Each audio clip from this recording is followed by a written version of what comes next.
Good morning, everyone.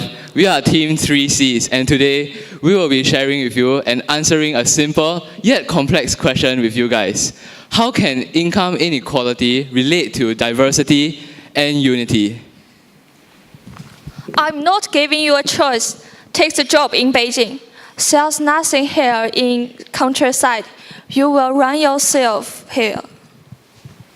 Of course he got the job. He's a man. He's way more superior than I am. Hi, my dear. It's me. Your birthday party is held tomorrow, but I can't go because I got a job tomorrow. I'm so sorry.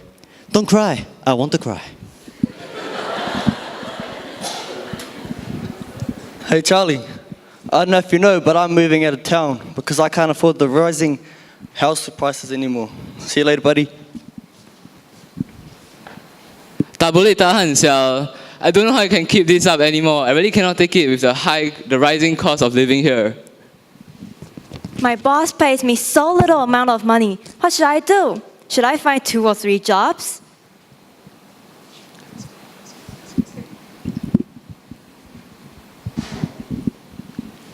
What stands as a threat to humanity's goals of unity in difference and diversity without tension? The list is long. We are here, however, to make an argument to convince everyone that the greatest threat to future peace and harmony isn't what you might think. What issue does everyone of our 6 countries face, and perhaps most countries in the world?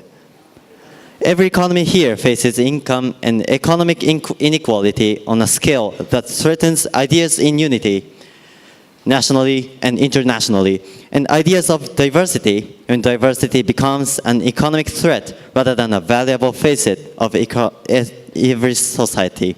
Sorry. Today we will showcase issues in each country and discuss commonalities, themes, and perhaps solutions. Through these themes, we will be able to see just how relevant these economic issues are. Let's begin with China, where regional differences in income impact feelings of unity on a national level. As a socialist country, China is generally unified, and the government promotes the idea, one country, one class, one people. Even with this idea guiding the country like the rudder of a ship, some issues exist in economic inequality, like urban-rural income inequality. This has been a major project for the Chinese government as they seek to improve the situation. Knowing it damages in Chinese concept of unity as a country and a people. More than 10% of Chinese total inequality is attributed to the rural-urban gap. The root of Chinese rural-urban divide lies in the structure of the central planned systems, which is confined to development of heavy industry and to a large extent in the agricultural surplus for urban income inequality. Another edge is that children care and education at elementary and middle school level are available only to families of urban regions.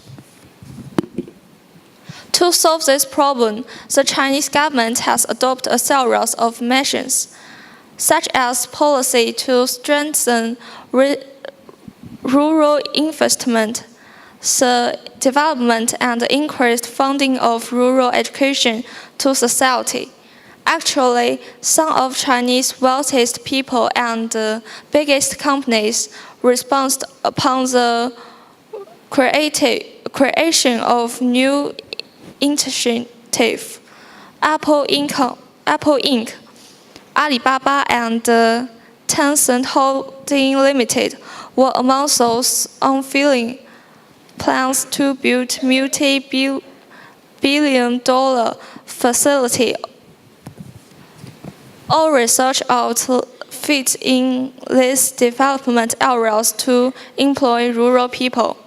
Wanda set up a poverty re-education program in poor areas, which is home to almost 1 in 10 of Chinese poor. But there are still potential obstacles which have threatened national unity.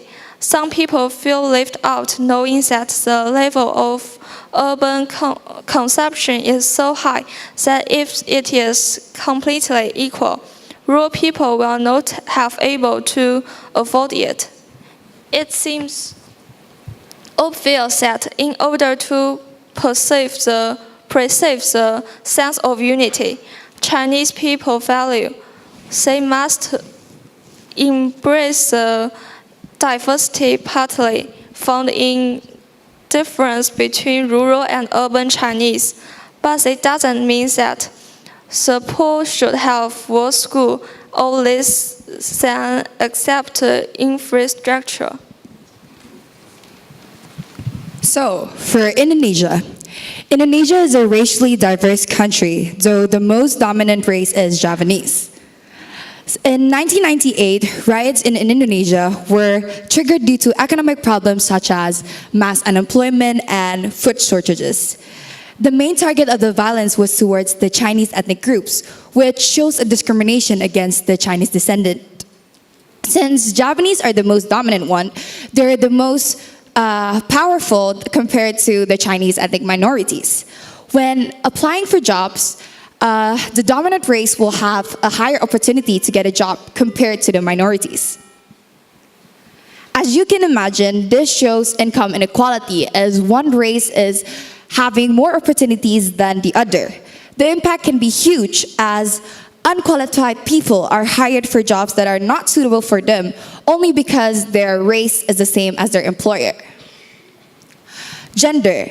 Indonesia has a stereotype for both genders. In traditional societies, men are supposed to be the breadwinners and men are supposed to go to work and provide resources for their family, while women are supposed to stay at home and take care of their children. When this happens, the income becomes unequal because men are given more opportunities and men are more likely to get promoted and also to have a higher salary. For example, a Monash Business School research shows that Indonesian women are earned 42% less than their male counterparts. On the other hand, women in Indonesia are given more opportunities for them to achieve their dreams. For example, Garuda Indonesia, a national airline in Indonesia, had recently inducted Ida Fikriah as their first female pilot to reach the rank of captain.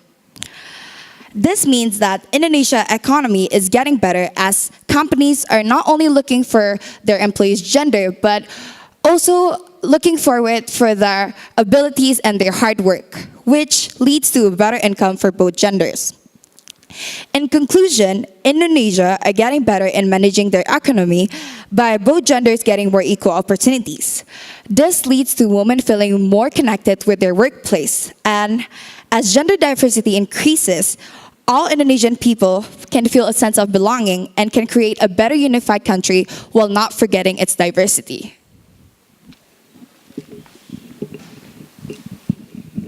Although income inequality is a serious problem all over the world, in Japan, we have little discrimination for income or other things. Let's consider details related to this problem.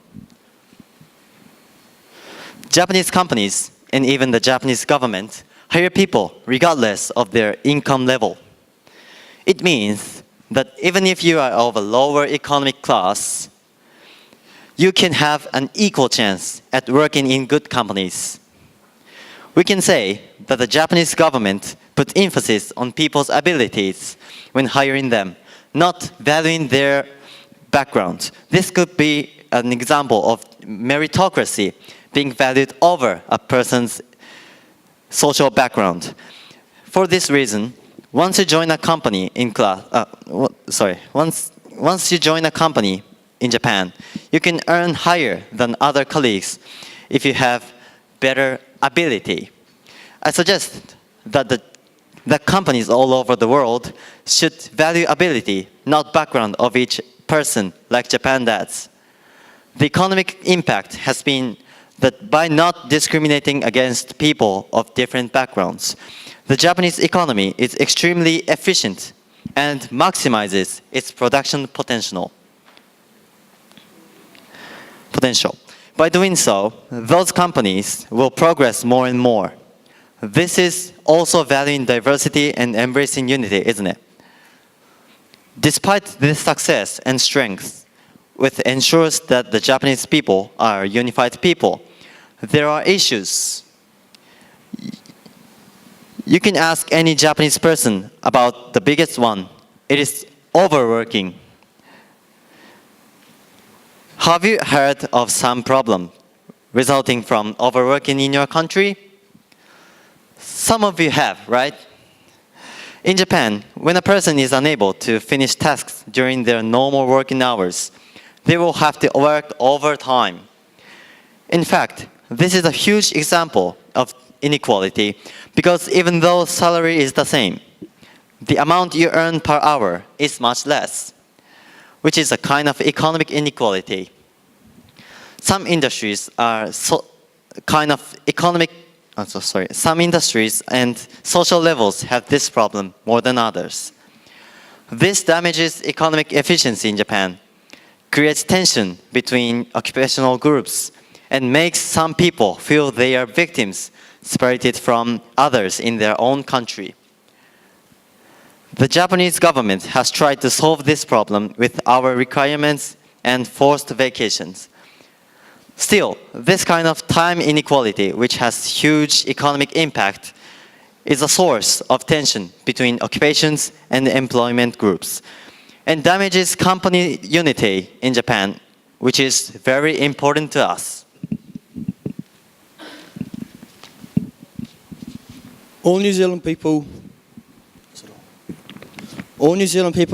are familiar with one specific economic and inequality issue in New Zealand. Soaring housing prices have an impact on the economy, but also influence other issues, such as local people's feelings towards diversity and perception towards unity. In New Zealand, housing prices are rising due to the fact that non-New Zealanders are coming to New Zealand to purchase houses. The result of this occurring is that housing prices in Auckland are becoming unaffordable. New Zealand citizens aren't able to pay the rent, meaning they are no longer able to live in Auckland. Here we see the first issue. Local people are unhappy that housing is becoming unaffordable and they are forced out due to economic issues. They see a certain group of immigrants purchasing houses easily, and this causes resentment between groups. A negative view of diversity, which could be an opportunity but instead takes a negative meaning, is formed. In Auckland alone, 372 out of 648 houses sold in the last 3 months have been purchased by foreign buyers. That is 57% of the houses sold. Now, this is only a major problem in Auckland, but in Hamilton, this isn't a major problem yet. With the current housing crisis occurring, there needs to be an agreement made. The people of New Zealand cannot go on worrying on whether or not they are going to be able to stay in the houses they live in, because this will divide the nation, and citizens of New Zealand will not unify as one. Us New Zealanders should start to understand why foreigners are coming to New Zealand, because we need to learn to accept others for who they are, so that as a nation we are unified as one, no matter our diverse backgrounds.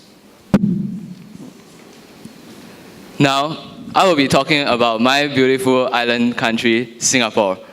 May I just first invite everyone to take a look at this graph on screen here? Wow, is this true, Mr. Rahim? Was my first reaction when I first saw this graph online. I was genuinely shocked that Singapore has one of the worst income gap on earth. And I say on earth, on a global scale, at 0.412 according to the Gini coefficient. This makes Singapore a very diverse society because now people are separated according to their social economic status.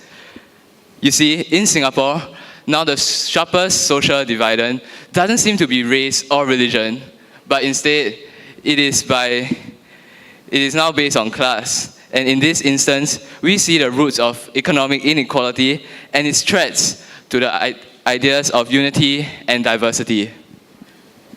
To give a better perspective, the top 20% wealthiest people in Singapore own 75% of overall wealth in Singapore. Then, how about the bottom 20%? Well, they only own 1% of overall wealth in Singapore. That's a stark difference of 75 times. And of course, Singapore's economy is increasing, and that's all good. But that just means that the wealthy people will just get richer, while the poorer people will just get poorer. And the protests in Singapore shows that people feel less part of a community because they want their voice to be heard. They don't feel like they are as unified as a country, as a nation, or as a people because they feel like they are part of a second-class society now. They no longer have a strong sense of identity to work together as a nation for the better good of society. However, it is inevitable for a society like Singapore to have income inequalities, largely because of the meritocracy ideology we hold so strongly of. This is the same ideology that contributes to Singapore's success today. So, how can we give it up like this? So, this is where unity comes in, creating an inclusive society for all. It allows, yes, there is social and income inequalities in Singapore.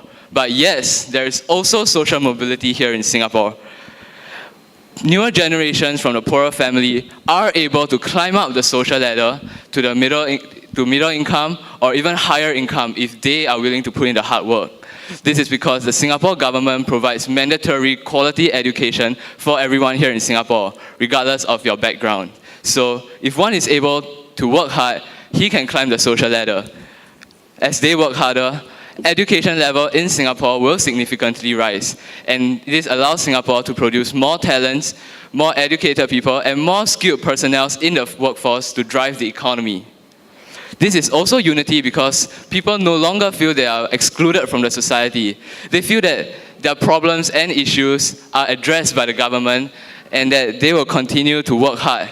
They know that they are no longer stuck in a vicious cycle of poverty because now there is hope in everyone's eye that they can climb up the social ladder.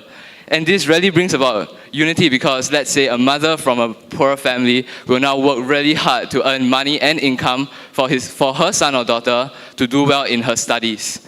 As people from the different income groups and different walks of life work together in their different work sectors, this unity will bring about benefits for the Singapore's economy.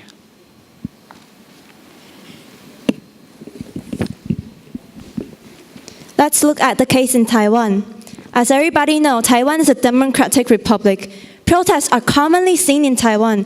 People protest for whatever they want to let the government hear their voice. Let's use this one specific example to show how economy can relate to unity and diversity. Last January, Taiwanese protesters stood out parades and hoped the government could create a law of minimum wage. Fortunately, this year, the minimum wage law is outlawed. So, as long as we pursue the same goal, as long as we can address these issues, people will feel that they are more like a country. And this is what we call unity.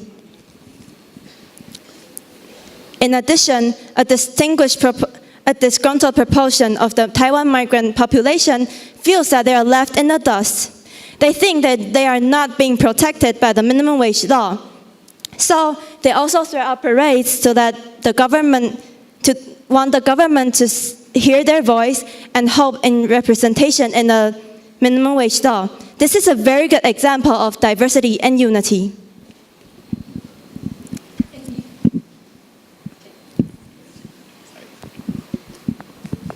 In unity in diversity, there are 3 steps to a better inclusive society. First will be understanding. Understanding that every country will have their own problem.